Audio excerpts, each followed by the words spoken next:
Episode 8, TRC. We are in the heart of October, fellas. We're actually going to bring some NFL into the conversation finally.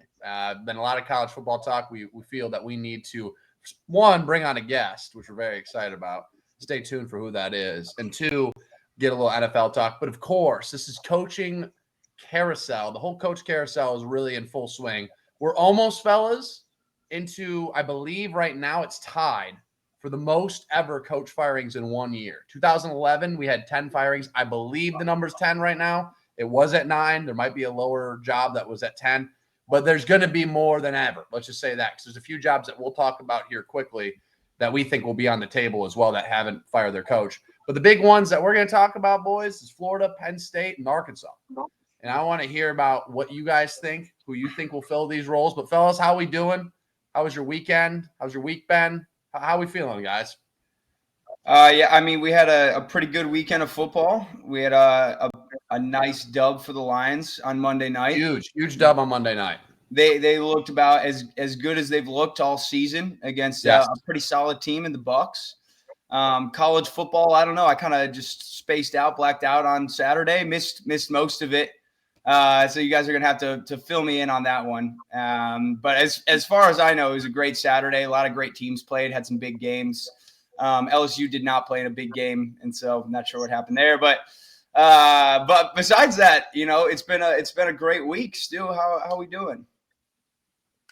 We're doing good. To be honest with you, I also did not really watch any football on Saturday. I did box score watch though, and I was very happy to see that. You were out of town for the people. You were out of town. That's why. I was not willingly. Fredericksburg, Texas. Yeah, Nice. So I was out in the rural country. But yeah, box score watch, big bounce back game for Michigan against Washington. First half wasn't so great from what I saw. Second half, things looked a lot better. The stats for Bryce Underwood looked really good. They looked solid. And so I'm feeling good about this weekend going into the Michigan State game, the in-state rivalry. I did also box the score battle watch. for Paul Bunyan. Yeah. Yeah. Michigan's is that their second biggest rival? Yeah. Okay. Yeah. And I was gonna say the other game I box score watched is sad you weren't paying attention, Dak, but was Vanderbilt and LSU, because we made a bet, and if you follow us on Instagram, you saw the outcome of that. And so if you look up Dakota Herbis on Instagram, you'll see a nice picture of Diego Pavia. And I will say credit to Dak, a man of his word. He was on that pretty quickly. Credit where credit's due, sir. But you got called out. And, it was a big game, clearly. And now you got even a bigger game on the schedule this week. And then we'll get into also the coach talk, Dak. I'll let you talk about it when we get past these three names. Because is Brian Kelly one of the names that we're talking for a vacancy possibly being open? It's got to be asked. Yeah, no, it's got to be asked because it was said by myself on Saturday. I said, burn it down. Yeah, I said go 6-6, end it all right now. I'm not going through another season of this. We'll get into more of that later, but the Diego Pavia, I had to do it. Also, when I looked up his, it's like his profile pic on ESPN. It is hilarious. It's a pretty funny picture, and so I wasn't even that upset that I had to do it. But all week I've kind of forgot that's my picture every time I go open up Instagram, which I am heavily addicted to thanks to the Reels. Every time I pop on, I'm like, whose fucking profile is this? Because it's just the suit and tie. And I also, my sister DM'd me and she was like, who's your profile picture? Like, did you get hacked? And I was like, no, it's it's Diego Pavia. You wouldn't get it. So you wouldn't understand. You could just say it was the Vandy quarterback because LSU lost. You could have just. That's what I said. Yeah, I said Diego Pavia, Vandy's quarterback, whatever. But we'll get into it more when we talk about the games after the coaching carousel. But I stand by my take of not a big game, and the reasoning is true because we're not going anywhere. LSU's going nowhere now, and so okay. Your reasoning last week, though. Let's make that. It clear. wasn't. Yeah, that wasn't your reasoning last. My reasoning was for us to. My reasoning was for us to get to the playoffs and go to a national championship. You had to beat Alabama. You had to beat A&M. You had to beat Oklahoma. Those were the big games to say you're legit. If you can't even take care of Vandy, all your hopes and aspirations are dead anyways. So it's all right. whatever. Well, you did say though that you thought they were capable of beating Alabama and Texas A&M going to the playoff. So At the time, I thought they were still capable because I thought they beat Vandy. All right. Let's go to the carousel. Let's get back into this conversation. Yeah, whatever. Hey, we saw the views. We know what is going to get people to watch this. Let's get to the conversation that matters right now. It's the talk of college football completely. The Florida job, the Penn State job. We'll throw in Arkansas. It's really about those two, though, fellas. All right. Yeah. Florida officially fired Billy Napier after they beat Mississippi State. They pretty much said that was going to happen. I don't know if a coach has ever gotten fired off winning a game like that, or maybe it's happened, I'm sure, before, but they won. Again, Mississippi State, not the greatest program, but that was going to happen because they had a bye week. Florida right now, it takes, in my eye, taking off any favoritism, I think that's the top job to get. Penn State's right under it, 1A, 1B. But Florida right now is, in my eyes, the top job available. If you guys have anything to say differently, please, you can step in. But I think Florida's 1A, Penn State's 1B. A lot of money in both spots, big conferences, but I think Florida's the spot to go. Is that it? Can we stand on that? No, I agree. Florida right now, best job available. Penn State is a close second. Yeah. And then all the others follow suit. That could change, but that's what it is. That could change. Yeah. I agree. Okay, cool. All right, let's start off going around the horn, fellas. Either you can take it first. Who do you think will be the head coach of Florida? And we could go into some of these names. Lane Kiffin thrown out there. Jed Fish has actually been thrown out there, an alumni. Urban Meyer's name has been thrown out there for a lot of these jobs. He used to coach there, and even Penn State has ties to him, apparently. Like, who do we think, Florida, fellas? Who wants to take it first? Who's going to be the head coach of the Gators in 2026? I'll go first. So Stu and I had this conversation. It was like week 2. It was very, very drunk episode. That would never after Michigan lost to Oklahoma, Stu was like, "We gotta hop on. The fans need to see it." I mean, we were hammered, and we went through just like a 30-minute tangent on Florida football. And at the time, it was 2 big names. Number one, we were like, call John Gruden, because that would be awesome. Yeah. John Gruden also named football there. But the one that has made the most sense that they went after in the past and that everybody's saying, so this is a chalky answer, but it's truthfully what I think is going to happen. They're going to call Lane Kiffin and say, what's it going to take to get you here? You're the guy that we want. That's the number one guy they're going after, and I think he will take it this go around. Wow. Okay, you think he'll take it? Okay. I think he'll take it this time around. Well, it's a better job than Ole Miss. It's the next tier. It's their borderline blue blood school. I understand. He's in the SEC, still with the water. He loves fishing. He's in a great place to recruit. It makes total sense. I have no hate on that pick. Yeah. And so, because I know that they made the call last year. They've made the call in the past. Because I think the boosters, they wanted Billy Napier out. And they were trying to get Lane Kiffin. That's not what ended up happening. And so I'd imagine that's the dude that he wants. And I do think it's a better job than Ole Miss. I still do. The money might not be that far off. At least that's what people are saying, but it's a better job. It's a top 10 job. That's not a debate. Yeah. Yeah. I've not to just give the same answer, and I have the odds pulled up too. So I'll just read off what at least AI is listing as the current odds for Florida's next coach. But I also would say Lane Kiffin. I think they're just going to throw the bag at him, back up the Brinks truck, do whatever it takes to get him there. Plus, I've also seen on Twitter or X that he's been kind of distancing himself from the Ole Miss athletic department. So I don't know if that's true or not, but it makes sense with all the openings right now. Makes sense that he is, with the list I pulled up right here, he is the odds favorite to be the next Florida head coach at plus 200. The next couple of names, I'll just read them off real quick. We got Jeff Brom at plus 300 out of Louisville.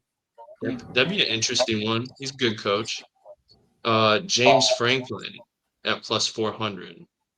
And then we got Eli Drinkowitz at plus 500 and Marcus Freeman at plus 800. Well, you named one of my picks. I'm not going with Lane Kiffin. I think they're going to call Lane Kiffin for sure. Yeah. I think they're going to call Dan Lanning. I think they're going to call Marcus Freeman. I think all of them are going to say no. I think that Lane Kiffin's going to use this as leverage for sure. I think he'll contemplate it. It makes sense, but he's the king of the castle in Oxford right now. He'll probably get him to the playoffs already this year. borderline made it last year. They lost to Kentucky. It's the only reason they weren't in it. I just think, he's at a spot where he's failed in a lot of spots, essentially failed. Had to go to FAU, and his kid's there. He's got Knox playing football. The other kid, not the daughter, but the son's playing football. They're in high school. I just think he's going to stay in Oxford, take them to the playoffs, and just, they won't win the championship this year or anything like that, but he's the king of the castle in Oxford. So I think he's actually going to stay and just get paid a ton of money. I'm going to go with Eli Drinkowitz. That's been my pick. I think Eli Drinkowitz is at a spot right now in Missouri. It's been impressive what he's done. They haven't had to play crazy good teams. Now, I know they played Alabama. That's their only loss, but they've benefited with their schedule in the SEC a little bit while he's been there. But I think it's been impressive what he's done from a recruiting perspective, the amount of wins he has. And it's only been a short time. And I think even if you're going to say Ole Miss is a better job than Florida, I think Ole Miss is a better job than Missouri is. So I would say I think that's 2 rings up, and I think Eli Drinkowitz has got juice. Southern guy, he's from Arkansas, but he's been all in the Southeast region, from App State to Arkansas State to, I know he's at Boise State for a little bit, but he's bounced around. I think he'd be a great fit there. He's got that Southern kind of twang, and he's a different personality than low-key Billy Napier. This guy is energetic. He's got charisma. Mm-hmm. I like Eli Drinkowitz for this job. I do think James Franklin, I will say this, if Missouri likes to cough up a bag, I actually think James Franklin kind of works there, because not that they'll be champions, obviously they're looking for that, but there's stability you get with James Franklin. Like, he'll come in right away and win you 8-9 games. That was his whole shtick at Penn State. They're winning 9-10 games. I think Florida might be looking for something like that, worst case kind of thing. There's so many jobs open, and obviously I think that's the number one job. But I'm going to go with Eli Drinkowitz, used to the SEC, ton more resources. And like I said, I just think a personality standpoint, that's a guy that would kind of give him a spark, totally different than a Billy Napier, and is already coming from the SEC, unlike what he was doing at a small, he came from, Billy came from Louisiana, correct? The Cajuns, Raging Cajuns? Yeah. So I've seen Alex Golsh is on there, the guy from FSU or USF. I'm sorry. USF. I just don't think they're going to go down that road again. I just don't think that'll happen. You can't go down that road, because that was the whole thing, was like Billy Napier was a successful coach at UL, and the kind of their whole thing when they brought him on too was he would be able to recruit out of the state of Louisiana, which is how Florida teams have been successful in the past. You tried it, you failed. You got to go kind of get a guy who's at least done it at a bigger school. I think Drinkowitz is a great pick, and I think he'd be an awesome pick there. It's just more of, I think Lane, it makes total sense that Lane, I think that's a great fit for them, and I think they call him, no doubt. I just think Lane can be like, Ole Miss, pay me a ton of money. Like, he can do no wrong there. He's already got them to winning 10 games every year. Like, you see what I mean? Like, I just think he could be like, I'm comfy here. I think it's a tougher get, but at least like the way I'm looking at it is I think Florida wants him that badly. Yeah, and it makes sense. Florida hasn't just been bad. Florida's been like irrelevant. They had the one Kyle Trask year, and they went to the Sugar Bowl in 2012 or whatever it was, where they played Teddy Bridgewater. They've had like a couple of years where they're semi-relevant, but they haven't been a big name and like a true competitor in a while. And I mean, that's a school who won a couple national championships in the 90s and the 2000s, obviously, with Urban. And I think Lane immediately gets you back there. And so, not saying Eli Drinkowitz wouldn't, right? But you'd have an exciting offense. I just think it's a guy that they want bad enough where, like I said, I think they're going to be like, what's it going to take? Like, there has to be something that gets you there. What is it? I am curious. Do you guys think there's any chance that we would see James Franklin down there? Because I do think it would be. I think it's hilarious, and I don't think it'd be the worst thing. Just because, like, he kind of got Penn State back to relevancy when they were so bad. Yeah, that's what I was saying, right? Like, I think you could get them to 8-9 wins right away. Yeah. It would I be think hilarious. the Florida fans would be pissed, though. I don't think they would be super happy about the hire. But, like, from the idea of get back to 10 wins, like, from the athletic departments look at it, like, I could see it happening for sure. But if I was a Florida fan, I would be like, oh, Jesus, like, what are we doing? One other. Oh, go ahead, Stu. I do want to say about Eli Drinkowitz, he would be my second pick. I do think Lane, Florida's going to do whatever it takes to get him, but Eli would be my second pick. And if he doesn't end up going to Florida, I think if Auburn ends up opening up, I think he's going to Auburn. I easily could see him at one of those two places. Oh, that's a good one. Yeah. A name that I'll bring up numerous times. Do you think Florida has any interest? And do you think this guy has any interest? You sent a video of him today, Coach O. You think there's any interest there? Ooh. Because Coach O said he'd want to go to a school, obviously, that wants him, but he'd want to go somewhere kind of ready to win now. Do you think there would be any chance that Florida's like, maybe we give him a call? You know, things aren't great right now. He's a good culture guy. I don't know if Florida takes the risk on him. Yeah. They kind of just did their thing with a rah-rah guy with Billy Napier. Not saying that he's anywhere near as good of a coach as Orgeron, but I think they're going for a different vibe right now. Yeah. I agree. I don't think it's totally out of the realm of possibility because he didn't win that long ago. That's the thing, too. I know the college football landscape has changed so much in the last 5-6 years, whatever it's been since O has been at LSU and winning before they started losing. I don't think it's out of the realm of possibility they give him a call, but I would put him lower on this list. Same. Yeah. Okay. All right, let's get to Penn State, fellas. This is a fascinating topic. We had a lot of Penn State fans comment on this, and I get it. You don't want Matt Rule. And after all this stuff comes out, they lose 24-7 to – you know that they've lost to Minnesota, Nebraska, and that isn't just him, but he's lost a few times. 6 times in a row, Nebraska's lost to Minnesota. 6 times? And I'm sure PJ Fleck's been there for 3 or 4 of them. Like, I mean, that is sad because Minnesota, no hate to the Golden Gopher fans out there. That's not a football program. I'm sorry, it's not. Like that kind of explains the state of where Nebraska is right now. Even with Matt Rule coming in and having them at 25 and then they lose again. If he gets offered this job, I think he'll take it. Will Penn State offer him? Because I don't think it's a great hire. I don't think it's better than James Franklin. I really don't.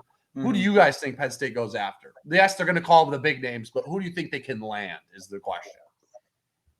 Yeah, so that's kind of the big thing with Matt Rule is James Franklin couldn't win the big one. Matt Rule absolutely can't win the big one. He just never has. He not a sample size and just hasn't done it. Hasn't done it, and so is that even a guy? Obviously, from he was an alumni there or is an alumni there. And so people thought it was the easy answer, but is that a guy that they even really want to call? I don't know. We'll see. I would still guess that's the one. I heard a few different names. Basically, they're calling for absolutely everybody. So they made a call about Marcus Freeman. He essentially said no. I heard they even were potentially going to make a call to Ryan Day just to see if he's open to other opportunities. He would obviously say no. Another name that I heard, I don't know why he would do it, except for he's from the Jersey area, Mike Elko. I've heard that one. Yeah, depending on how he had a reporter about it. He goes, "You guys are stupid," or what? He said some comment of "This is just brain space being wasted." About all right, man, don't get so defensive. The guy just said, "Are you is there anything to this?" Essentially, just say no and move on, right? Yeah, exactly. Usually, I like Elko. Great. I think he's a great coach for A&M, but that was weird. I thought that was a weird thing he did. Yeah, and usually when when a guy reacts like that, maybe there is a little something to it. Joe Brady has been the other name, although I think Joe Brady kind of wants an NFL job, although there's maybe one other college job that he'd be interested in outside of Penn State. I'm going to go a little bit of a different direction. I brought this up before. It's not a super big name. I know Penn State wants to make a big splash. Brian Hartline, OC out of Ohio State. I think where Penn State has struggled under James Franklin is consistently having an offense. This would be a new face, a guy that would get you going, who's comfortable, familiar with the Big Ten, who's won a championship with a Big Ten team. Maybe he hasn't been a head coach before, but that sometimes works, and I actually think that would be a good hire for him. So that's the direction I think they might go. Okay, I like that pick, Stu Bird. All right, I'm gonna throw the wild card in here. I'm not gonna say Matt Willy anymore because clearly, as you said, Kreitz, from the comments we saw, the Penn State fans do not want Matt Rule, and I don't blame them. And I really don't blame Penn State fans. I don't either. And after losing that game to Minnesota, I think even the athletic department, if they were thinking about going that way, probably second guessing that pretty hard right now.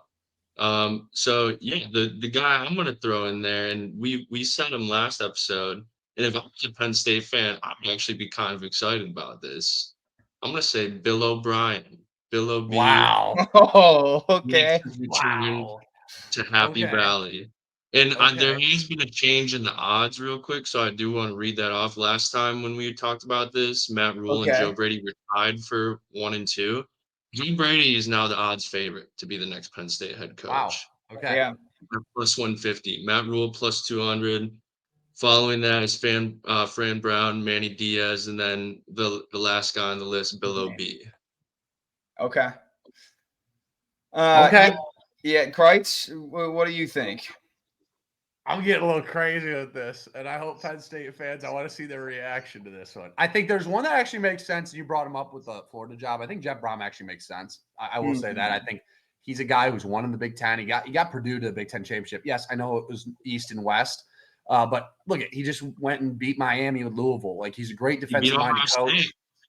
Beat Ohio State when they were ranked. He's got a lot of top 5 wins. He can win the big game. That's that thing about Jeff Brom. He's a culture builder. So I actually think Jeff Brom's a good option here. I think if they can get him, I like the pickup. He went to Louisville. I'm sure Louisville will cough up more cash. They can't cough up Penn State money. I'm going to say it, though. All right. So Jeff Brom, I think, is a possibility. I think Joe Brady's a possibility. I do think still Matt Rule's a possibility. I don't hate the BOB thing, go back. But I think that this man wants to get back into coaching. And I think he's going to do it at Penn State if he gets offered it. Give me Urban Meyer. Urban Meyer goes back to the Big Ten. He's been itching to get back into coaching. There's been some sources. I don't know how real they are, like how much validity there is to it, that he really wants to get back there. And if he gets offered it, he'd take it. But the man still got some juice. And think if he went to Penn State of all places, and it's like, I'll even show you, Ryan Day, I'm better than you are. Yeah. And just he's a villain. And I think it could work there. Like, a lot of money, a lot of cash. Like, I don't know. I think it could work. I think people would go there to play under him, obviously. So the Penn State fans are bricked up after hearing that. Right? Hey, why not, right? Urban Meyer. That is a big enough job in a landscape he's comfortable in. Because I think SEC now for Urban would be a little much. I think that's a little bit young man's game. Not saying that this college football isn't a young man's game, but he's looking at Kirk Cignetti. He's like, I'm as old as that guy. I mean, how old's Urban Meyer? 63? Like, he's not that old. I think he's actually younger than Kirk Cignetti is. I think he goes, I can outcoach that guy. I can outcoach Sharon Moore. I can outcoach Ryan Day, who I gave the keys to.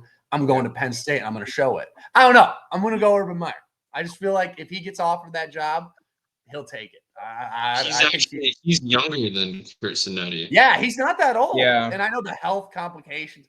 I don't know. On Fox. Dude, I don't know. Yeah, and I don't think anybody was ever, if he actually does have health problems, I'm sorry, Urban. But I don't know if anybody was ever really buying that. He always kind of used it to get out of Florida and then to get out of Ohio. It was always something like that. And he wrote the letter to his family, all this and that. That's a great pick, and I'm upset I didn't think about it because I did think about it on Saturday. Because all the reasons that you said, he can walk into this Big Ten and probably run the show again, dude. Like, Dan Lanning has struggled in big games. Like, they're not like the big bad, Ryan Day was his. They're the cream of the top. They're the cream of the crop, right? Like, Ohio State is the Big Ten right now. Yeah, and he knows, I can do better than Ryan. And I'm sure, like you said, no disrespect to Indiana, but I'm sure he sees Indiana running the show, and he's like, "Oh, come on! If I was there, that would not be happening." Right. I did think about it because I saw a couple Florida shows. They talked about it, and they're like, "We'd love to bring him back. At least give him a call." For the most part, but I agree. I think you look at the Big Ten, and there's an opening there where you can go take advantage. There's no Kirby Smart down in the Big Ten like there is, in the SEC and stuff. And so, that would be a crazy one. And there's not even a Jim Harbaugh, which again we know he was undefeated against Jim, but I just think he goes, you know what? I got a couple years left in me. I think he looks at some of these coaches and go, I can get paid big. I don't even think it's about the money for him. Saban's out of college football. No way Saban's coming back. Jimmy's out, even though that wasn't a problem for him. I don't know. I'm going to go Urban Meyer. That's my pick. Yeah, I like that. That's a good pick. And I'd rather see him there than I'd rather see him do that than go down like a Joe Brady route or something like that. Because it could get bad. Joe Brady could work, but it also could be awful. They could win 4 games or 11 games. That's the best for Joe. You know what I mean? I think that makes a lot of sense. If you're going to fire James Franklin, you got to make a big splash. I'm giving a call to Urban and be like, yo, hey, Because They do play Michigan next year too. There you go. Marcus Freeman. Yeah, he'd love that. He would love that. Marcus Freeman's not leaving, nor is Dan Lanning. Like, those are two guys you call. And I don't think Lane Kiffin, if he does leave, he'll go to Florida. He's not going to Penn State. Like, I agree. He'd go to Florida over Penn State. And that's like what I was saying is like Penn State right now, they're making calls to everyone. Basically just to be like, hey, is this, like you wouldn't start negotiations with Marcus Freeman even if you went down that route right now, but they're calling everyone and being like, hey, is there a chance you'd potentially make the move? I'm sure they probably already called Urban. Possibly. Yeah. All right. Let's those are great answers. I like them all. We're all different around the board. I know you guys went Lane, but that's fine. We do think James Franklin could be at Florida back in the SEC. All right. Arkansas kind of quick because I think that's kind of it's tiered out. Like, those are the two big jobs. Arkansas is kind of in the middle, and then it's kind of Oklahoma State and so on and so forth. No hate to those schools, but it just is at this point. We don't know about Auburn yet. We could get into that. LSU, how serious is that? Wisconsin should be open. And I think Arkansas has a better job than Wisconsin. UCLA probably is just going to continue with what they got going, right? I mean, they have why to. not? Why would you not? I like the Gruden idea. I do a lot, but Arkansas, do you think that's a place? Who do we like at Arkansas, fellas? So, I do want to say about the Gruden real quick. I will say also with UCLA, they got their first top 10 win in ages. You got to keep that guy and just keep running that show. Yeah, just keep what you got going. I agree. Yeah, and then on Gruden real quick, me and Dak were saying this last night actually. If Matt Rule, let's say, does take the Penn State job, Nebraska seems like a Gruden school. It seems like a place where Gruden might be like, I'll take this on. Yeah. So that was my thoughts there. A lot of resources there. Like, Bar is not championship. It's 8 wins, and they're happy. Like, that makes sense.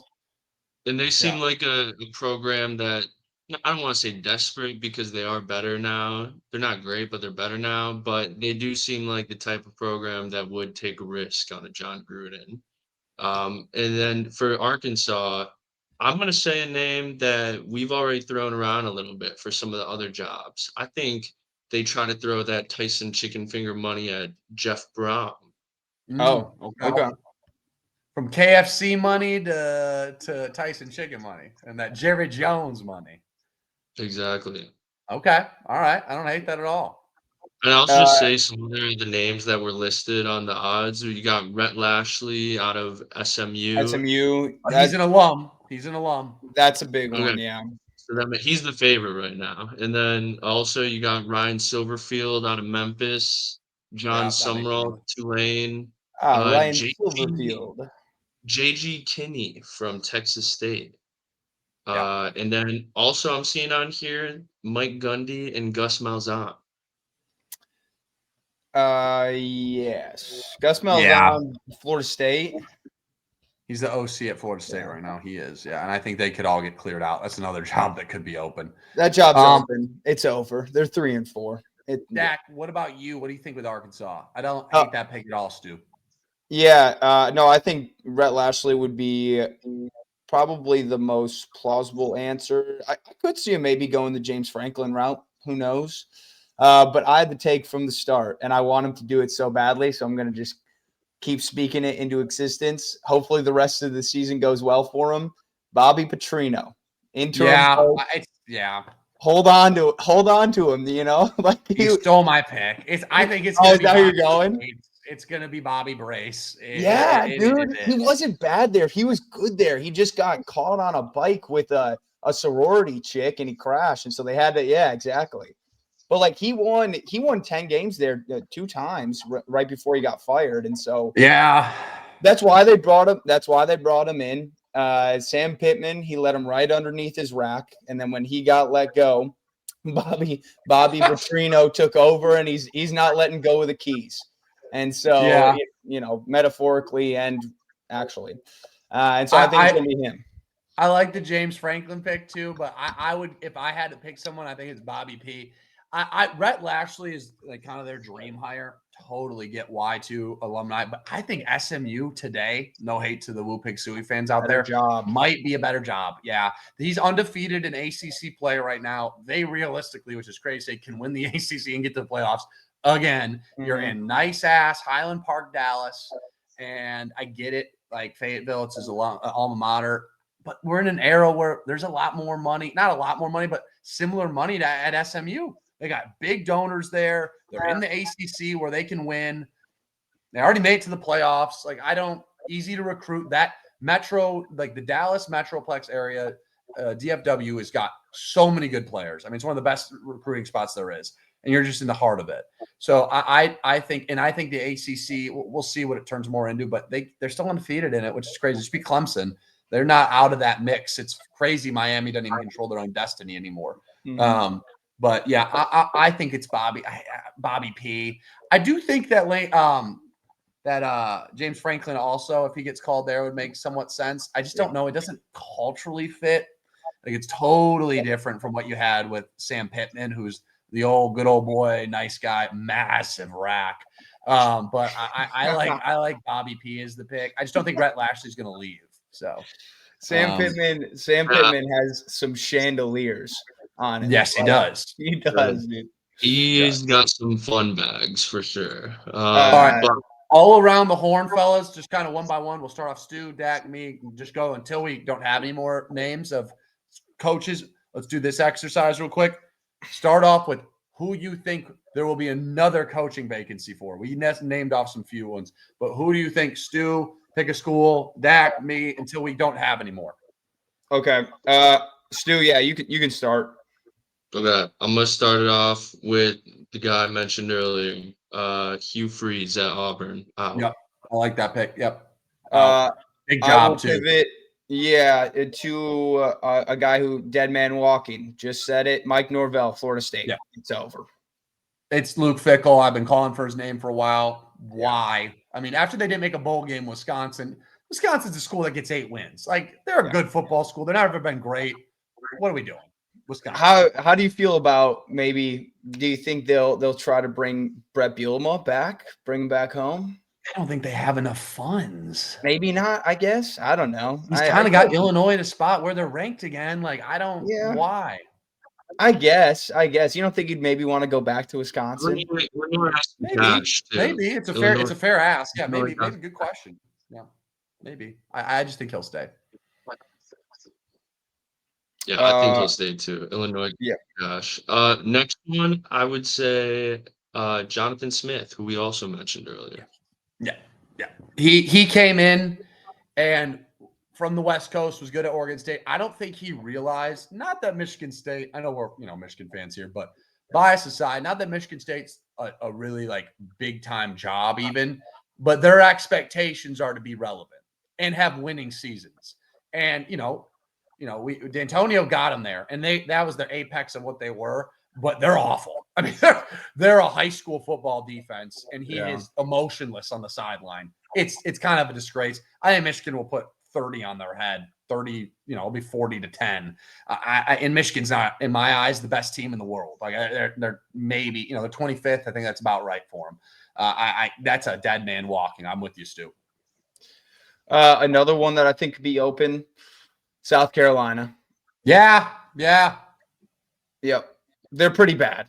Like they're really bad. And it's not kind of in a similar spot to Auburn, but they look even worse. I know that the name's not as big, but like you do have talent on your roster. And they can't put it together. I know they won 9 games last year, but if it wasn't for that last season, a lot of people wanted Beamer gone before then. And so I think this will be it, because I don't know if they're going to win another game. I don't know who else they have left on their schedule. Yeah. And while we're on the theme of the SEC, I'll throw another hat into the ring. I'll throw in Brian Kelly. Yeah, I was like, I'm intrigued where we're going here. Had to be said. I'll go off the beaten path, and it's still in the SEC. You watch out, boys. Look at their schedule. They got Ole Miss this weekend. They got I know you're going. Tough teams, and I've heard if it's 8-4 or worse from people we talk to on air all the time, they got Jim Nagy came in, and he's essentially their GM. He was the head of the Senior Bowl. Yep. The AD is leaving. He's retiring after 2025. He's done. Joey C out there and Norman. If they're 8-4 or worse, which I know they already lost to Texas, but they got Ole Miss, they got Alabama, they got Tennessee, they got LSU. And they brought in John Mateer and Arbuckle. See you, Venables. Now, that one's a tough one. I'm not saying that for sure is going to happen, but they got a tough schedule. Just like Shane Beamer, but the expectations of Oklahoma, that's a blue blood. They ain't messing around if they're 8-4 or worse. They already lost to Texas. Massive loss to Texas. Texas was awful. I'll say their O-line is atrocious. Texas embarrassed them. Like by every that was Texas' best game on offense, besides when they played the School of the Blind, Sam Houston. Yeah, and that's legit a high school team. Yeah. And legit, I don't like. I know Johnny's dealing with the hand injury. It's not Johnny's fault. How do you not score a touchdown against Texas? Defense is good. How's your pass rush, which is supposed to be your best play, side of the ball? And look what they did to South Carolina. Good win for them, sure. South Carolina's offensive line is terrible. But so is Texas's. Texas's offensive line obviously is not to that level. But listen, fellas, I watch them all the time. It's part of the job, right? This team, they went to OTA with Kentucky last week. I know. I mean, it was bad. They're going to struggle this weekend against Mississippi State. I don't know if they're going to beat Vanderbilt. So, their O-line is big-time issues. I don't think it's all Arch. If you watch, it's like, oh, man, this kid's just getting smoked. Yep. I don't know how they lost that game the way they did. Watch out for Oklahoma. If they lose 3 more games, I think he's out. I think they're done with that. Yeah, I'm in the blue blood. He probably wouldn't get fired in this case, but what is the temperature on Sark if Texas potentially loses Vandy, Georgia, A&M? No, I don't think they're there yet. Just because he won a Big 12 2 years ago. He was in the SEC championship last year. They're going to have another year with Arch. I think he needs to get an offensive coordinator, and I think that'll be his cop-out. Yeah. I don't think he's on the hot seat, even if they go 8-4 this year. I just don't think it's going to happen. He brought them from – dude, Tom Herman and Charlie Strong were our equivalent, as Michigan fans do, of Rich Rodriguez and Brady Hoke. They destroyed that. Yeah. Those a very strong. What Lloyd Carr was Mac Brown. You know what I mean? You can compare. It's very good comparison of blue blood schools who are now relevant again. Obviously, they haven't got the championship, but they've been to the semifinals last 2 years. I mean, Oklahoma has not since Lincoln Riley, right? We haven't seen that anything near that with Venables. So that's why I'd say that with Venables. How many? Yeah, I agree. What year did Sark come to Texas? What year was it? This is year 5. Yeah, year 5. So he went 5-7. I think they went 8 wins against that. They did the Alamo Bowl with Bijan, and then they went to the Big 12 championship their last year and won it. That's where they lost the playoffs to Washington. And then they made it to the SEC championship. They just lost to Georgia twice, and then obviously they lost to Ohio State on the way to the championship for Ohio State. And then this year, I mean, Arch is going to be here for another year. That's the thing. So yeah. I don't think he's the issue. He's not amazing. Obviously not Heisman candidate, but the O-line is not good. Is this year 3 for Venables or year 2? This is 4. Wow. He's 1-3 against Sark. Yeah, I wasn't a Venables believer. I said going into this season, Oklahoma, South Carolina, and there was one other team that I'm spacing on right now. Just had ridiculous schedules. It was Florida. Florida has an insane schedule. It all had insane schedules. I didn't see them surviving it. Oklahoma got through the easy portion of their schedule. Now they're going through the tough part. Obviously, like you said, they're not going to fire him mid-season. They'll see how the season plays out.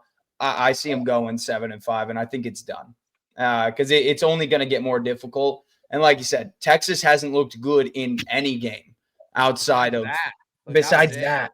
And that was Johnny throwing 3 picks. Again, I'll put some of the injury on that. I think the defense is really good for Texas, but your best position group was not able to get to Arch. And Oklahoma, what are they? Because they go Ole Miss this week, then at Tennessee, at Alabama, against Mizzou, against LSU. Yeah. No way.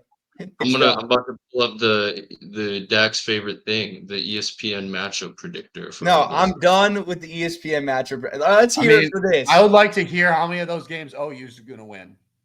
So they're favored. They have their 55% chance to win against Ole Miss. Okay. Oh, what? It's at home. It's at home. That's the only reason. Yeah. Tennessee is favored to beat them by 58%. They're in Knoxville. Yeah. They can't score with that team if they score.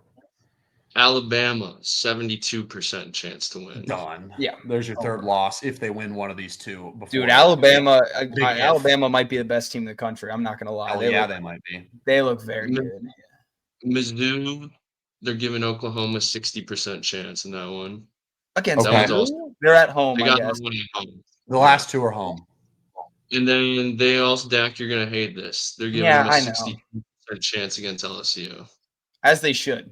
If he's 8-4 and he loses one of these, if he loses a game like a Missouri, LSU, or Ole Miss, because I'll give him wins against, I give him losses, I should say. I don't think he'll beat Tennessee on the road or definitely Alabama on the road. Mm-hmm. If they're 9-3, he'll probably survive. But he's on a short leash, fellas. Like, he just is. He's gone 6-7 in 2 of his 3 seasons. Like, that's not good at Oklahoma. You can't do that. No, I agree. He's got to go 2-2 probably to survive here. And there's it's 2. He has to go 2-3, or 3-2, Stu, right? Because there's 5 games. 3-2, yeah. So he's probably got to beat Ole Miss, Mizzou, LSU. Yeah, that's what I'm saying. 9-3 might save him because those are good wins. Because number 8 this week comes to your crib. You go out to 17 Tennessee. You go out to number 4 Alabama, who might be the best team in the country besides Ohio State. You go out. You get 15 Missouri, okay, and then LSU. Who knows? LSU, I think, is going to win this weekend against A&M, despite A&M being undefeated. I do believe. I do too. Yeah. Same. I do too. Honestly, right, let's get into the big games, fellas. We got 10 minutes before our guest comes. Right? Is that you guys good with that? Yep. Yeah. I don't. Unless you guys have another job, I don't. The only other one I was just going to bring it up because we've talked about it the entire season. North Carolina could be available at the end of the year. It's possible. Who cares if it is? I mean, I care. Those are my boys, and I hope they don't do it. You're going to Saudi Arabia. You excited about that, Dak? Getting your tickets for 2026? Hey, man. Any way to get the cash in, I'm supportive. And so they got to do what they got to do. Just get our guy Bill the resources that he needs, right, Stu? Yeah, any means necessary at this point. Any means another necessary. loss for them. Didn't cover, but another loss. Close game. That was a close game. They lost. They did, but they looked already better. Had 4 losses. They're 2-4. Yeah, it's not good. Make the easiest schedule in college football. Okay, so what do you think they're going to go? You guys put your money where your mouth is with North Carolina because they're going to win max 1 more game this year. Can I look at the rest of their schedule? One second. And Stu, Purdue didn't score against Northwestern. Let's not forget our bet. Yeah, that was brutal. Northwestern, sneaky. They are. They're 5-2 somehow. Shout out Northwestern. You're right. So I'm gonna give North Carolina. I'm giving them 2 more. Okay, who do they got? Read off their schedule. So, and I'll tell you the stretch where I think they have a chance to take 2 out of 3 if they play it right. So they're going against Virginia this week. They're losing that. They're going at Syracuse. I think Syracuse has actually been pretty bad since what's his name went down. Who was their quarterback? Steve Angeli. Yeah, and so I don't know, but Syracuse not losing. Not in the dome. Hey, I was gonna say, Stu, you can't. Yeah, Stu's heart is torn. Yeah, Syracuse. And then they have Stanford at home. I know Stanford just won, but that's one that that's a winnable game. Exactly. They go at Wake Forest, which I'd imagine is a winnable game. And then they have Duke at home, which would be tough, but that's kind of the 3-game stretch. Maybe you can sneak a couple. Then at NC State. Okay, so 2 wins are available. 2 wins, I think, are possible. They will go 3-9 this year. Probably, yeah. They're going to put money. I'm giving them 1 more win. I'm going to give them 1 more. That would be 1 ACC win because their 2 wins are against Charlotte and I don't remember Richmond, who's not even they're FBS. They're not even FC. The Spiders of Richmond. Yeah. And it's not even a you guys think, 'cause I get it. It's Bill Belichick. Yeah. I'm just off at North Carolina. It's not even you guys. That this is. I think they should pull the plug now. Get in the coaching carousel. I mean, it ain't gonna get prettier. This is true. I'm going to call my shot now. They're letting him go 1 more season. Belichick's going to flip it around next year. I got a good feeling. All right. Yep. Should we get into the game? Jordan Hudson going to be involved? Yeah, the one clip, not to dilly-dally, but the one clip was also, again, concerning. when just, she. I mean, I'll be honest. I wasn't even that. You're talking about the Pablo pick, right? Video. Whatever. It's kind of what we thought. Like, oh, she's very controlling. Shocking. Yeah, Like, what I was talking about is that the one where she walked in the room and she's like, "Do you really need to say?" Yeah, she's like, "Do you really need to say get in the end zone?" I think people get it. She micro manages. You're micro, micro All right. analyzing. We're kind of talk Ole Miss, Oklahoma. I say these last 5 minutes we just rip A&M LSU. All right. You want to make our picks in the big games? How about that, real quick? Let's just do that. Yeah, let's do some picks. All right, We can make Vandy, picks, Missouri. Vandy, Missouri. That's in Nashville. Game days there. Diego Pavia versus Eli Drinkowitz. Who do we got? I'm getting a beer real quick. Okay. And I'll say right now, I'm not giving Vandy their flowers. I don't care. I think what happened last week, it was more of an LSU sucks rather than Vandy super elite. I like Mizzou. I like Drinkowitz. I'm going Missouri. I'm going with Diego Pavia and the Vanderbilt Commodores, and I will ask Dak, would you like to double down on this bet now? And if Vanderbilt wins again, you rock out Diego Pavia as the profile pick all of November as well. And if Mizzou wins, you can remove it this weekend instead of going. Wow, I like that. You have a deal. You have a deal. But Nice. if LSU beats A&M, it goes back to the original bet. So I just have to do it through October. Okay. Deal. Okay. Yeah. I'm looking at the odds here. Okay. It's 2.5 Vandy, and I like Vandy. Not the spread. Just give me money line. Go Vandy, baby. The Doors, get it done. Missouri's good. They're not great. This is their second road game of the season. They barely got on Auburn alive. I think Missouri is good. They're not great. I think Vanderbilt. Vandy wins. I think Vandy's a little overrated, but that's just me. What are you going to do? Okay, sure. Yeah. Oklahoma hosting Ole Miss. Give me Ole Miss all day. Stu? Honestly, I'm going to say, to be honest, I really think this one could go either way. Like, I don't feel confident picking either team in this one. I'm going to say Oklahoma just because this is one of the ones they got to have with how that schedule looks. Yep, and you're right. Also, Ole Miss or Washington State keeping it close with Ole Miss. I don't know. They still won the game, but it makes me think they're beatable. So, yeah, I think Oklahoma, they get this one in a close game. It's tough to play there. It's a noon game, it looks like. Yeah, it is. Oklahoma's a 5.5 point favorite. I don't like that. I'd take the Ole Miss points. Yeah. This is tough. I'll go Ole Miss. I'm going to go Ole Miss. I definitely think Oklahoma can win this game. And 5.5 just seems like a lot. I'd take the Ole Miss points for sure. Yeah, I get Stu. I get your logic here. It's at home. It's a tough place to play. But listen, they had a good shot of beating Georgia. They were winning most of that game. It was either it was a less than a field goal difference for most of it, or Ole Miss was up by about a touchdown, and then Georgia just scored twice and stopped them. Georgia's defense kind of sucked. This is tough. I'll say points. If I had to go, I'll go Ole Miss, but I definitely think Oklahoma can win this game. Like you said, Stu, they gotta have it. They have to have it. So I'll go Ole Miss though. I'll go a little bit on a limb. All right. Michigan State. I mean, let's not do that. Let's do the spread here. Let's do the spread. Yeah. The spread, I believe, Stu, 14 and a half. 14 and a half. Now. Yeah, 14. Oh, 14. Okay. Yeah. Michigan with the points. Yeah. I'm taking. So if I were to bet on it, I would take Michigan State to cover. Sorry, Michigan State to cover first half, and then Michigan by like 21 second half. Yeah. I'm gonna go. Like I said, I'm gonna go. What did I say earlier? Was it 40-10? Something along those lines. Yeah. It's gonna be dead. I think Michigan's gonna let it go here for sure. All right. And now the big game. The floor is yours for a few minutes here, Dak. LSU hosting undefeated. The only team in the SEC undefeated, too. undefeated, period, because Alabama's also undefeated in conference play. Yeah. This team is undefeated. Mike Elko's fighting Aggies coming into town. Who do you like in this game? Yeah, so I mean, if we're talking LSU, I got nothing left to say. I embarrassed myself last week. 2.5-point underdog in Death Valley. Write that down, a night game. Wow.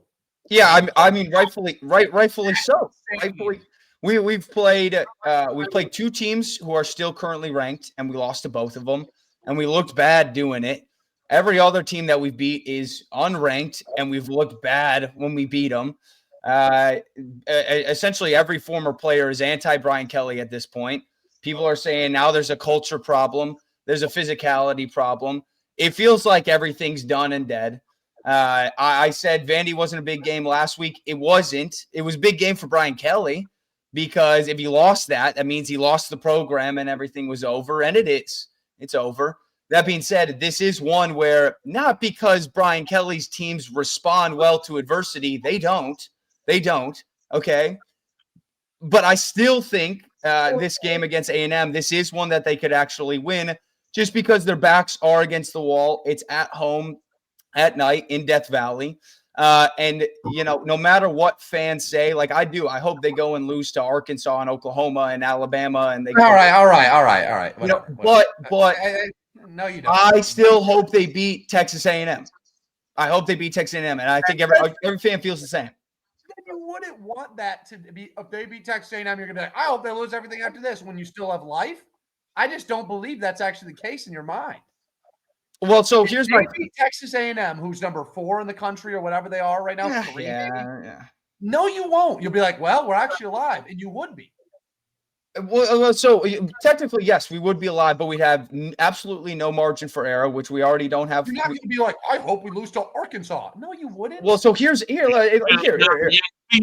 gotta move on. You're king of pap when it comes to losing. Here's the thought process. If we beat Texas A&M, go 1-0 each week. Listen. If we beat Texas A&M, which I think there's a chance that we do, so do you. Both of you think there's a shot. I think they're going to win. I'm picking A&M. I'll tell you, not A&M. I'm picking LSU to beat A&M.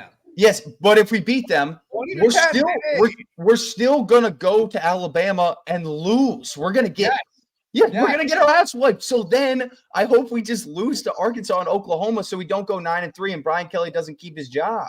I'd rather he just gets fired. But after they win this game, I don't think you're going to say the same thing because they have a chance to beat Alabama at that point is all I'm saying. You're not going to be like, oh, we're going to win this game and then I'm giving up. I just don't see that happening. I'm sorry. Maybe I'm wrong.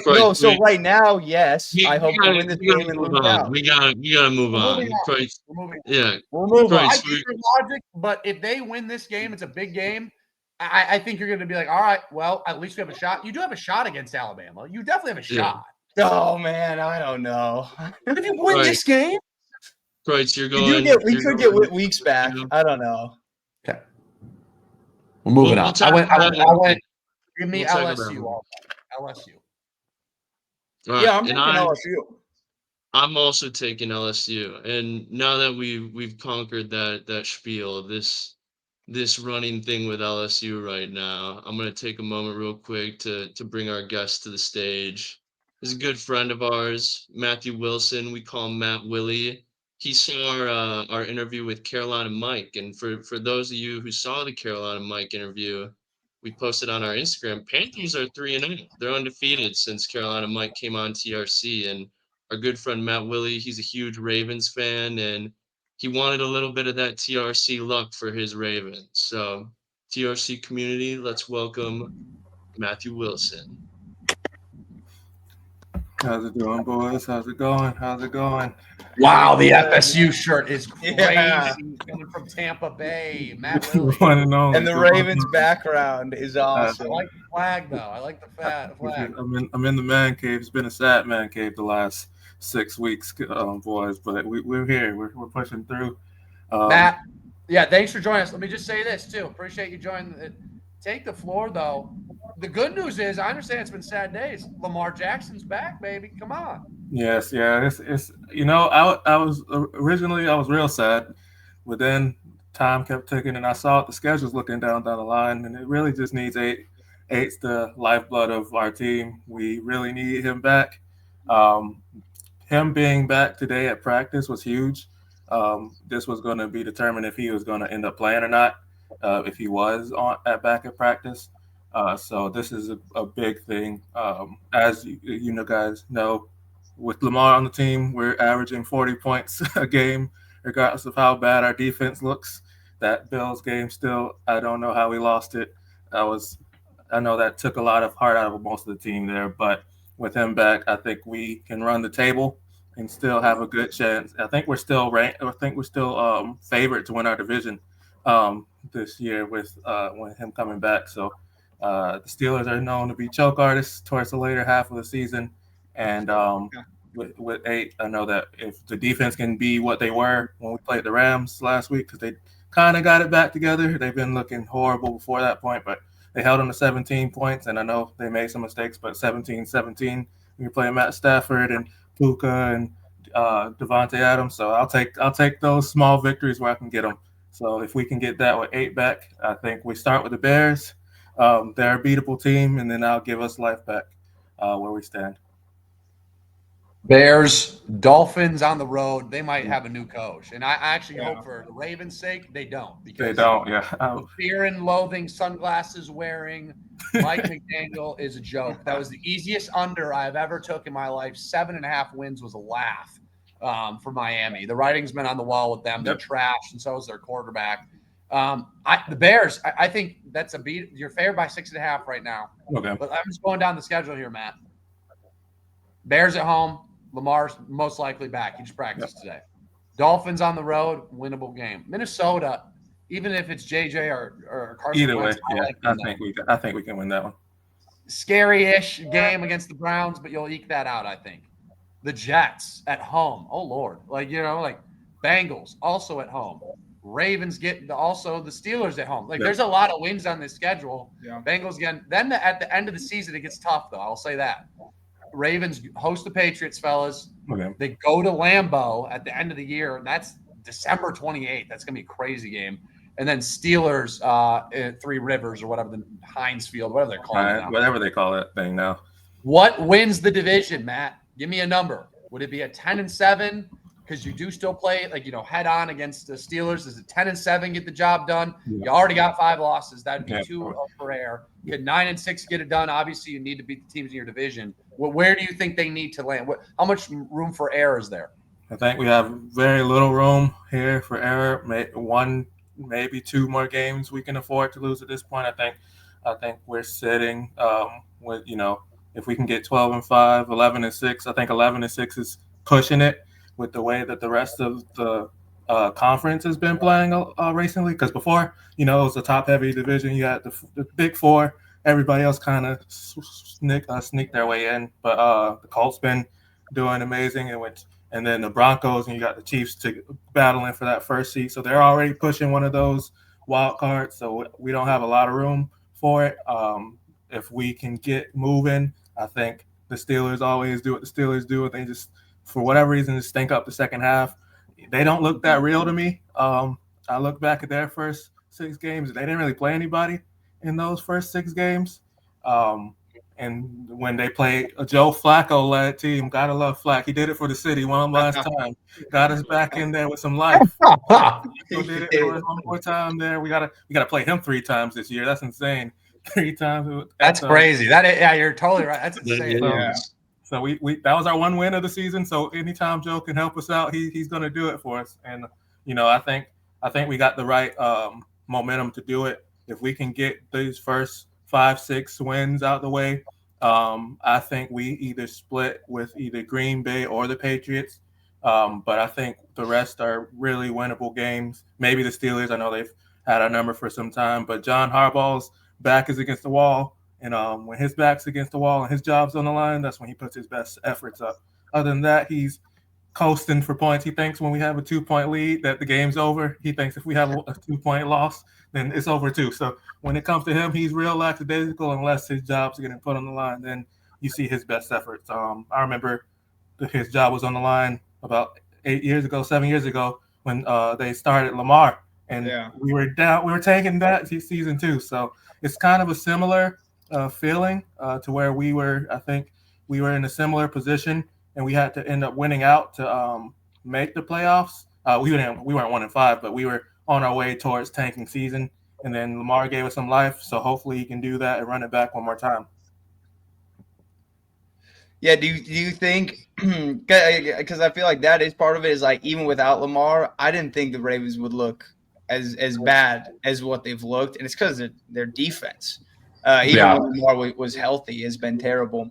Say Lamar comes back, well, he is coming back, but say when he comes back, you say what you said, which they run the table, they go 10-7 or 11-6, get into the playoffs.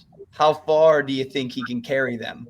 Once you're in the playoffs, like do you guys have the chance to maybe take down the Bills and maybe finally take down the Chiefs, or is it going to be like, you got in, that's your victory? No, no victory is a victory for the Ravens, especially Lamar. If we get to the playoffs and Lamar loses it doesn't matter what our season was. I don't care what they saw.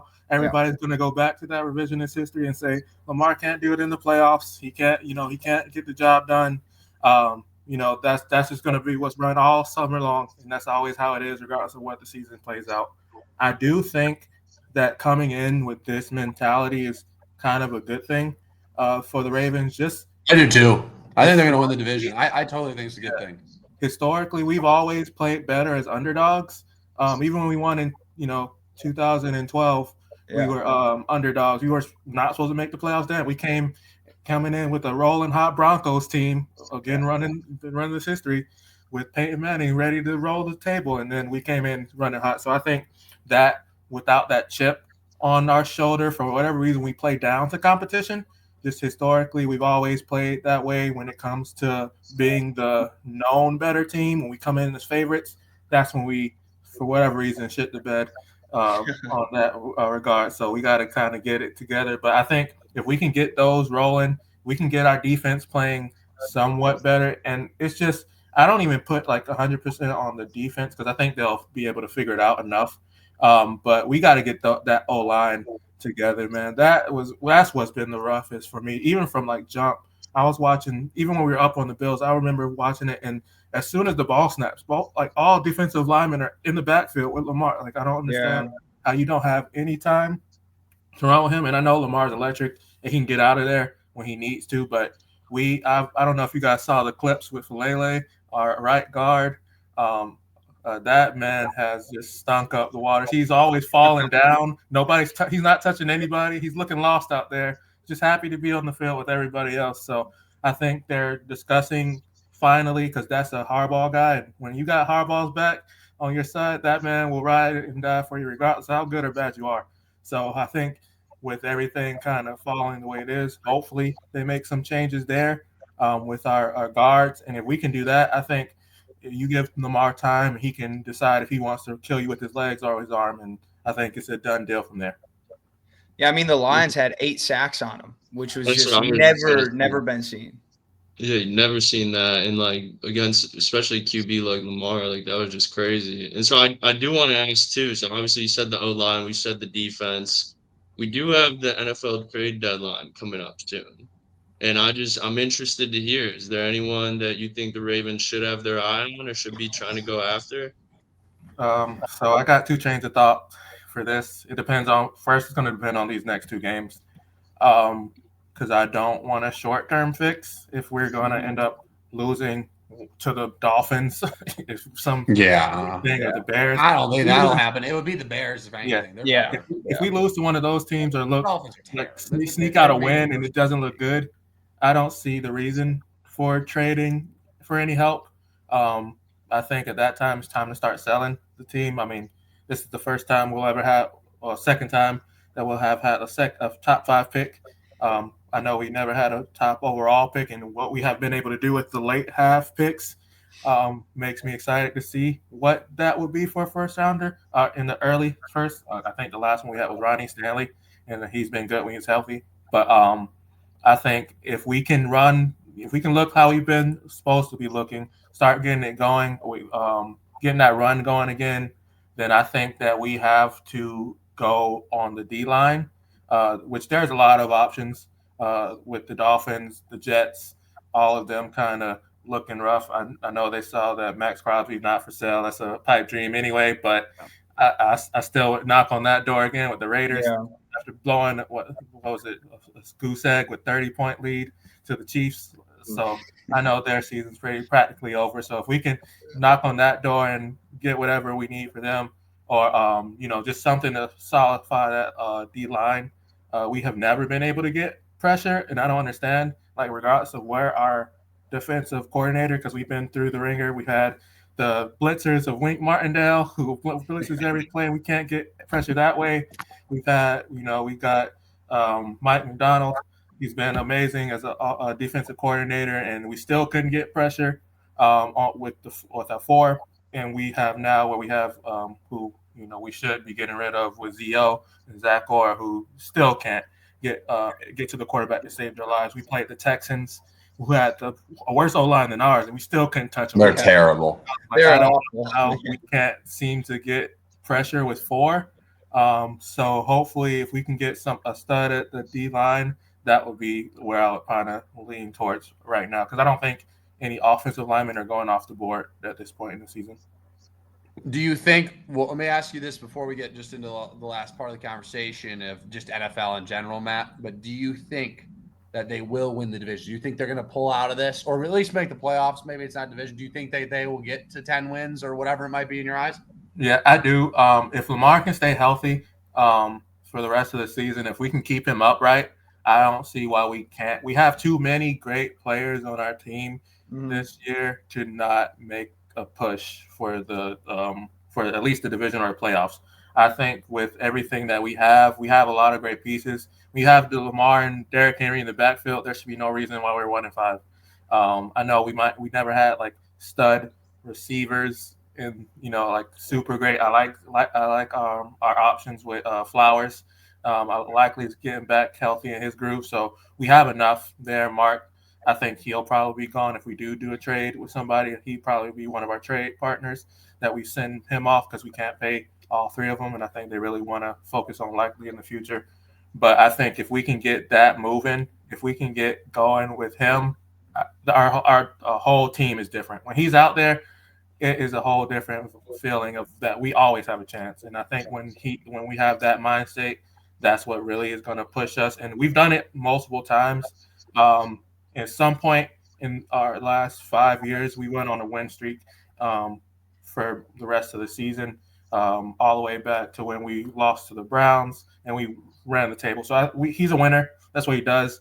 Lamar has one of the highest winning percentages in the NFL, regardless of who we have on the team.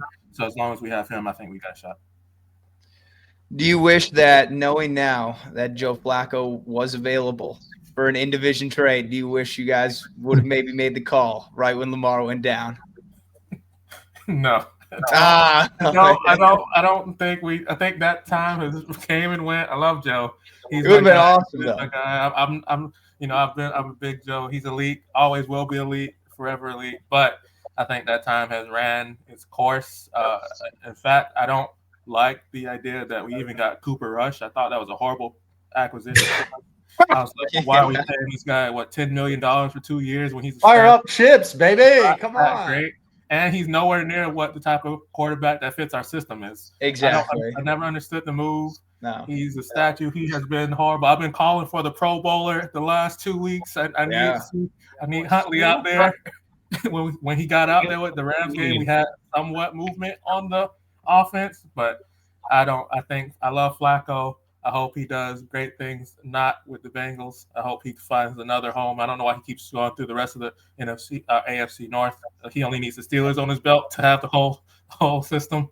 Right, but yeah, I think that time has come and gone. Elite Flacco, we've already given him. He came on our 30th year anniversary, and we showed him what it was like to be on the opposite end, and so we'll do that again 2 more times. I think he's great where he's at.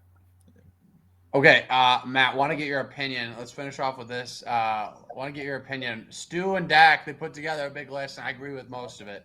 Mm-hmm. I don't think you'll agree with where the Ravens are, but it was before Lamar comes back. Let's just say that. Yeah, this is current day. Based on mostly last game played and how things have gone so far. Can you pull up the list? I would alter some of it. Fine. You pull up the list? Let me see if I can probably email it to myself real quick. Because in But yeah, the While you do if you want that, to start reading through it, I'll get it. I'll get it. yeah, pulled that's up. fine. This is the list of who. Okay, and I agree with a lot of the lists, but this is the NFL power rankings. yeah. And essentially, you guys said this is like right when you guys made it. I think it was like Monday night, whatever. Who Last you night. like? Last night. Oh, you made it last night. All right. Who you least Yeah. would like to play? It kind of Like- started off as like a almost like AP poll power rankings. Yep. Hence All why right. number one is what it is, and Okay. you know, All right. turned into a who would you least like to play. But NFL still, AP power rankings. They went Colts 1. Okay. 6 Are and you 1. okay with that? Yeah, I think that's fine. I think they're They rolling played hot really right well. now. Their only loss is to the Rams. I don't hate it either. Lions 2. Mm-hmm. Yeah, the way they looked, I think as of Monday night, that they look insane. So I think I would that's right. switch them with the Colts, but I'd put Colts at 2. Yeah. Chiefs 3. Mm-hmm. Okay. Yeah, I have a love-hate relationship with the Chiefs. It's mostly hate. But they're back. They're They're so back. back with Yeah. Rasheed Rice. They're so back. The Rams at 4. I like this pick. Okay, 4. I like that. The Buccaneers at 5. Now you're a Tampa Bay, not a fan, but you're a Tampa Bay man. Do you think they're that legit? I do. I think if they can learn how to play in the first half of a game, they'll be a lot better off than they are. It's just they don't start well, so Yeah. but they finish amazing. So if they can pick it up, I think they're right where they need to be. The 49ers. I mean, they're beat up, but man, they're playing well. Chris McCaffrey. Oh, here's the list right here. I see it. Okay. I'll be honest, fellas. I do think that I would put personally here probably the Eagles. Probably. Yeah, Eagles are a little low. Yeah. My thought with the Niners was just that they're just going to keep getting guys back, and they've been doing Not what they're many. doing pretty completed right now. They're not getting Wagner back. They're not Fred- getting yeah. Bosa back. Fred They're not Warner's getting the main out. defensive Yeah. pieces I back. think when they play but- that top tier competition, like you saw, I think they're gonna really show But that. credit to them for Salah's been able to use these young cats and play well. So I don't hate them being as high as they are. I'd probably put the Eagles. They're just their roster. Just right above them, yeah. So the Patriots at 7, that's where we really shifted into who would you least like to play right now? Okay, gotcha. Yeah, Yeah. they've been red hot since they saw the Bills and really got that confidence. I think that is definitely a team you want to watch out for at this point in time. They're good, man. At the beginning of the season. Do you think if you were to play on a neutral field with whatever team you got, and I always think of the Lions, so it's tough because the Lions are whatever. I would probably put the Patriots and the Seahawks in kind of the same bucket. That's me. Is that fair? Yes. Hindsight's 2020. I'd maybe go Packers, Eagles over them. The Packers just haven't. The Eagles, I would for sure. For me, I think the Bills are a little low, and the Packers are probably a decent rating. I actually probably put them more at 9 or 10 because they just have it's empty calories with them. Like they're just kind of winning these weird games in weird ways. I would kind of put the Broncos above the Bills personally right now. Well, I was gonna say my thought with the Patriots was just I would take the Patriot. Like I think the Patriots are a much better team than the teams the Eagles have lost to, and so like that's why I would go the Pats ahead of them right now personally.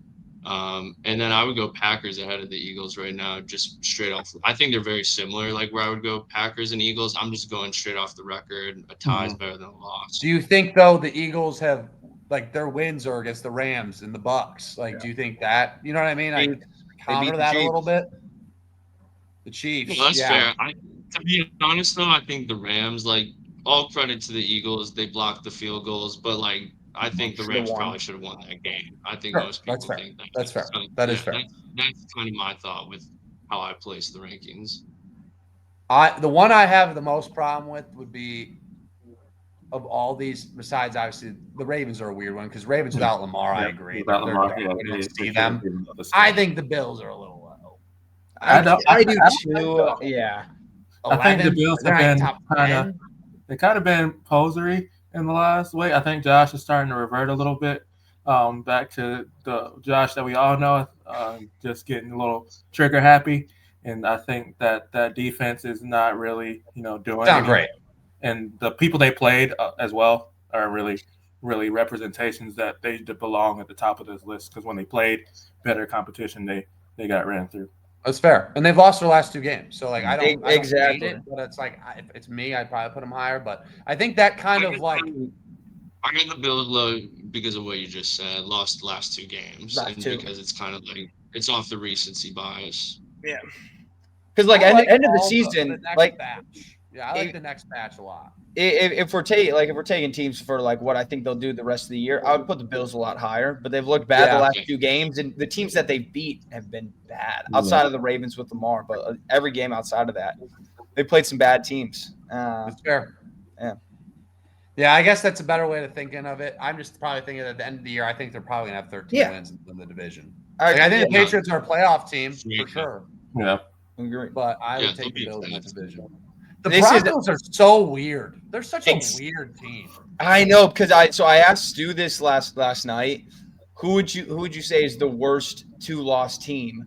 And at least like for me, it's between probably the Broncos and the Bears.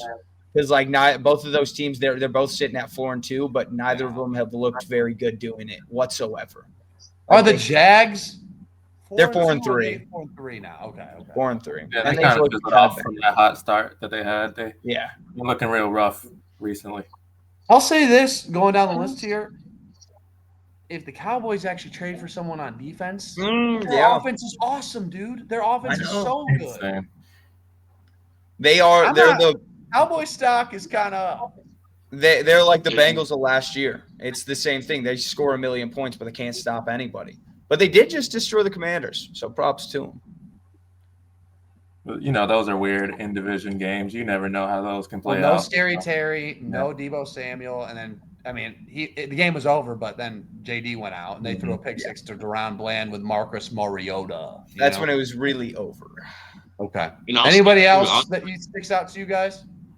I kind of want outside of the Colts. Shout out the Panthers. Shout out Carolina Mike. The Panthers have been very frisky. They've honestly just been good the past 3 weeks. Like they seem like they're a good team. Rico Dotto playing out of his mind right now.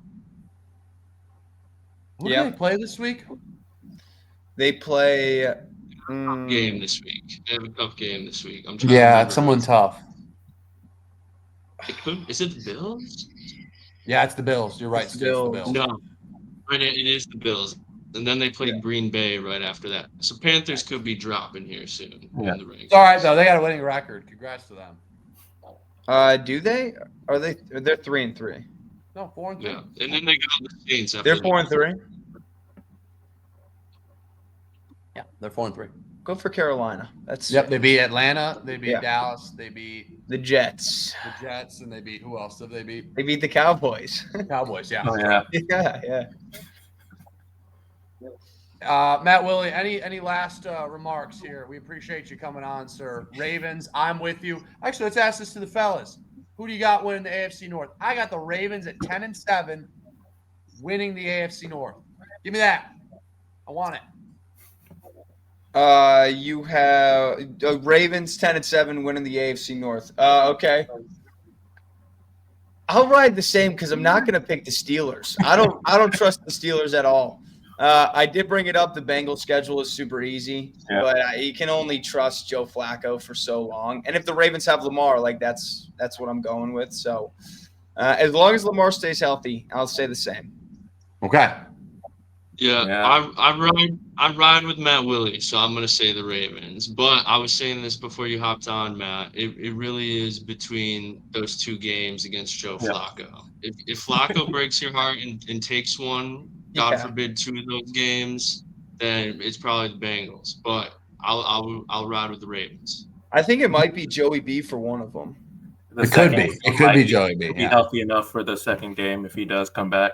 But I'm not really afraid of the Bengals. We've owned the Bengals for a long time. We've owned Joe Flacco for a long time.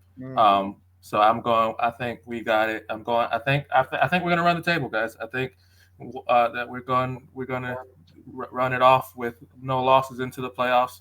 Wow. 12-5. We're not losing for the rest of the season to go to win in the division. All right. Well, that would be you sick. put it out there. We're all taking the Ravens. We're rooting for your Ravens, man. Hey, we've had good luck. Carolina Mike, like Stu said. Yeah, we need it. We need all the – we'll take whatever we got, man. This is the TRC boost. That's what the TRC Ravens boost. are getting. It could be yeah. if this happens, then it's a real thing. Yeah, It it's is. got to get it going. Yes. All right, you guys. I appreciate you guys for having me All right. on. It's been real. We You appreciate guys it, Matt. keep doing your thing. I'll keep yes, watching. sir. It's a great show. You guys have Thank a you, good man. Appreciate Thanks, that. boss. Yeah, Hey. take it easy. We'll just Thank end you it for right there, coming. fellas. Episode Well, 8 real in the quick. books. Oh, go ahead, Real Stu. quick, before we call it, we gotta announce one more thing. We Dax forgot Dog. it. I'm sorry. How could I Dax forget? Dog. Real quick, Dak. Give us who it is. Yeah, Dax Dog of the Week. One hell of a player, Jeremiah Love out of Notre Dame. I think he's that's a sick pick. I think he's the first running back You to like win the it. tongue? You like the tongue on the side? Is that what you like? Okay. Anyways, no, I do not. I don't like that. All right. But first running back to win it. I know both of you really wanted me to give it to Diego Pavia, which I will not do. Never said that. Yeah, I think Stu did for sure. Stu said Diego Throwing Pavia. me in the mix. Throwing me in the mix. I mean, I think you I- emphasized it. You wanted it to. Making assumptions, son. Pavia this week. I said it earlier in Making the season. assumptions. But And I was obviously, thinking it. Screw the pooch goes to Brian Kelly because I hate him. So Yeah. That's and a we good know one. it right there. All right. We're out of here. Episode We're 8. outta here. Folks. Thank you, Matt Willy. Go Ravens, baby. We will get back to you, and we'll hopefully we might have some more coaches to talk about in this coaching search. We'll be out of here. We'll be here next week. See ya. All right. Fellas, See you, fellas. see ya. Go Tigers.